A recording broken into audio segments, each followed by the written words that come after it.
Welcome back everyone, and a big hello to our new viewers.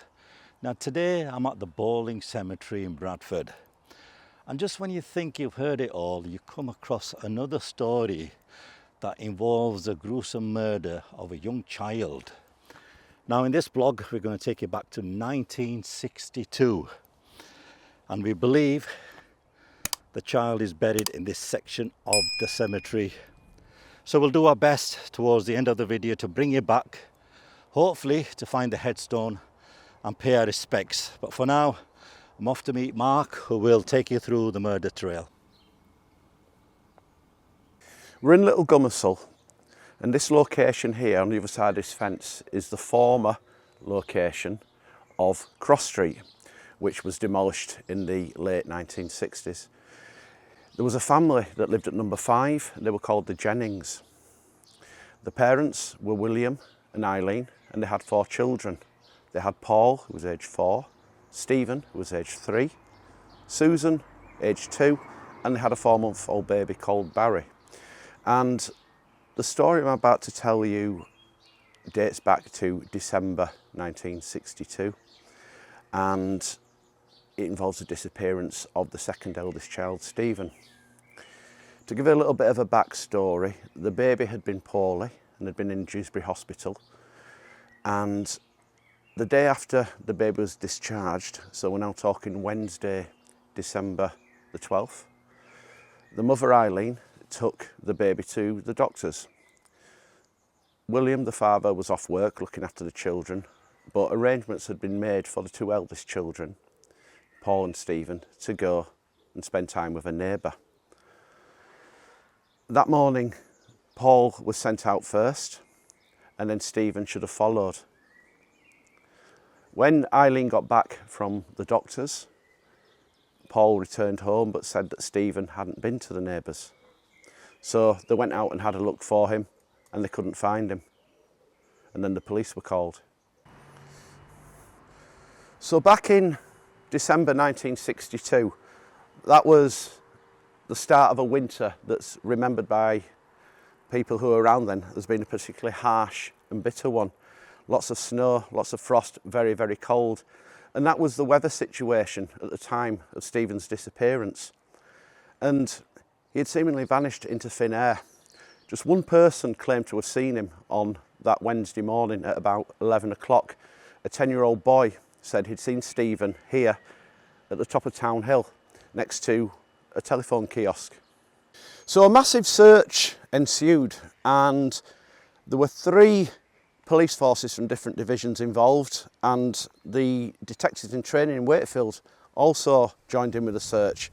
There was about 100 local residents, and even William Jennings, Stephen's father, searched for his son.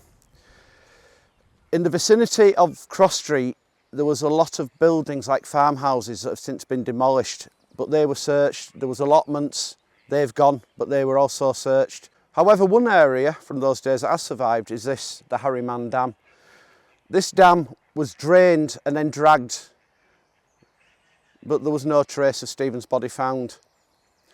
And the search encompassed a mile radius of Cross Street, and it was actually searched 3 times, but Stephen's body was never ever found.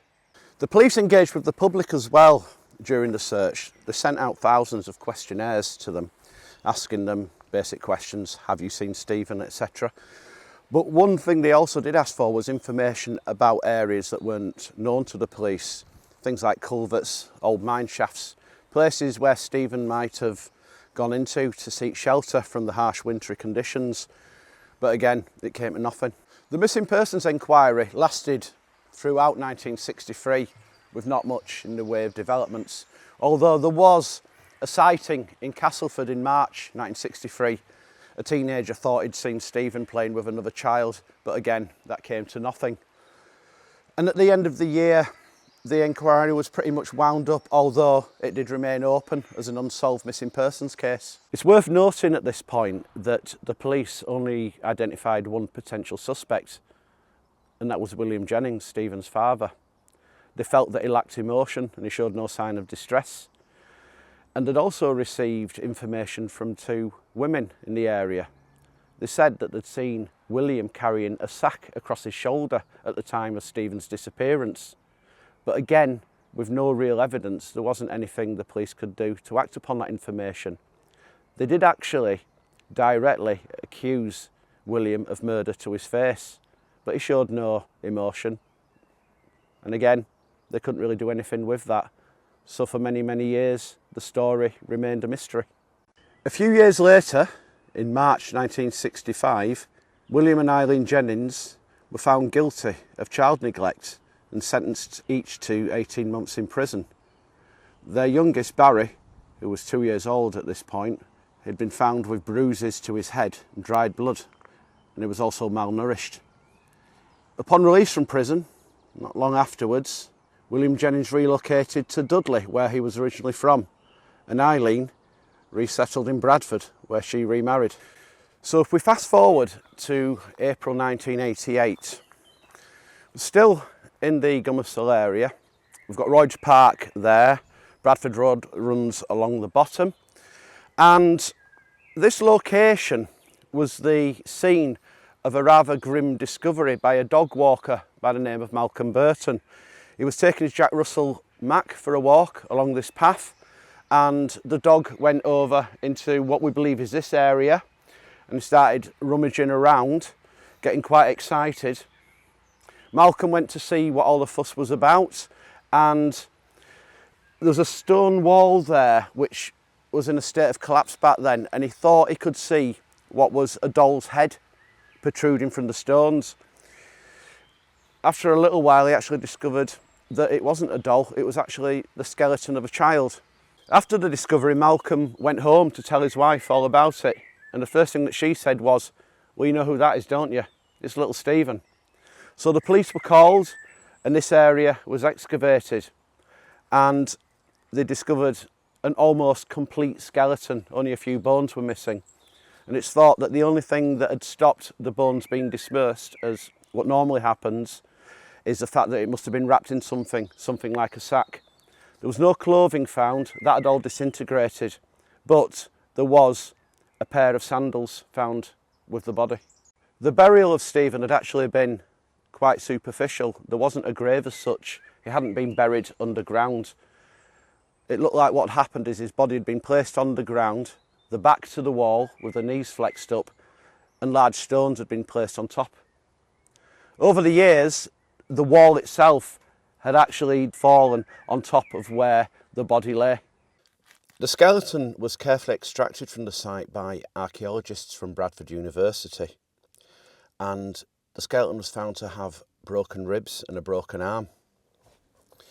But once the remains had been identified as being that of little Stephen Jennings, the police drove down to 𝗷𝗿𝗄𝗏 near 𝗪𝗆𝗏𝗏 to arrest his father, William Jennings. At first, he said it was nothing to do with him, and he'd said the police must have got the wrong man. But it was during the long drive back to 𝗏𝗏𝗏𝗏 when he finally broke down and confessed to the murder. His self-pitying demeanour continued the following day when he made his first court appearance in 𝗏𝗏𝗏𝗏, where the papers said he sobbed loudly throughout. The main murder trial was to take place the following year, in May 1989. Jennings originally tried to plead manslaughter, but that was rejected, and it was during the trial that the world finally learned what happened at 5 Cross Street on that December morning in 1962. He told the trial jury that he'd gone into a wild rage after Stephen had soiled the bed. In his own words, he said, "I believe I dragged him out of his bed and hit him several times. I think it was on his chest, on his face and backside. I believe I gave him 3 or 4 punches. I cannot say exactly. I think I just lost my temper. I think I had a nasty temper in those days and I couldn't control it. It was a combination of him messing the bed and crying. It just built up." Jennings then spoke about picking Stephen's body up from the bottom of the stone stairs. He said, "His eyes seemed to be staring with a glazed, watery look. He didn't look normal. He wasn't moving, but he was making a type of cry, a whimper. He seemed to be breathing funny, and then he made a funny gurgling noise, and his eyes just seemed to go very watery, and he stopped breathing."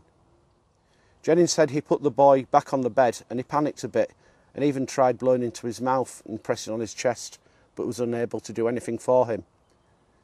Jennings continued, "My main thought was to get him out of the house, and I took him over some fields and I found this spot under a wall and laid him down and covered him with some stones." In the centre of this picture you can just about make out the village of Little Gomersal. We can actually see the bungalows that stand on the former site of Cross Street. And it was from there where William Jennings carried the body of Stephen in a sack down through these fields, quite possibly along this path. And at the bottom of the fields, in the foreground, you can make out the trees where the body was found in 1988. Now this walkway is quite popular. Dog walkers, etc. I would imagine families have walked through these fields over the years many times. And there's lots of very disturbing elements to this particular story. But I think the most disturbing aspect for me has to be the fact that, you know, for over 25 years, people will have walked in this field, in this direction, towards those trees at the bottom of the field, unaware that that was the crude burial site of a murdered child. The murder trial at Leeds concluded on the 24th of May 1989, and William Jennings was found guilty of murder, and the judge left these words ringing in his ears as he left the court. "This is the day of judgment for which you have been waiting since December the 12th, 1962. 2 days later, on the 26th of May 1989, little Stephen Jennings was finally afforded the dignity of a proper burial, and it's here in 𝗪𝘆𝗲 Cemetery where his remains were interred. And we'll take you to the grave now. Here's the final resting place of Stephen Jennings, aged 3, murdered by his father, somebody who he should have been able to trust. It's a small grave, it's clearly a child's grave. There is a headstone, but there isn't a name on. But with the burial records that we have access to, we've been able to locate it here.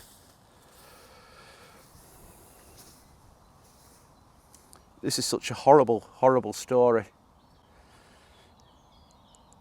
But one with an ending which, I don't know, there's no comfort to be gained from this. But, you know, for over 25 years, this little boy, he had no justice. He was left dumped in a field covered with stones, and his cowardly, pathetic father almost got away with it. And it was only through a bit of chance luck where a dog walker and the dog discovered the remains.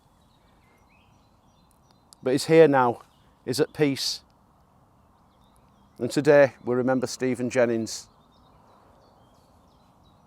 Rest in peace, little guy.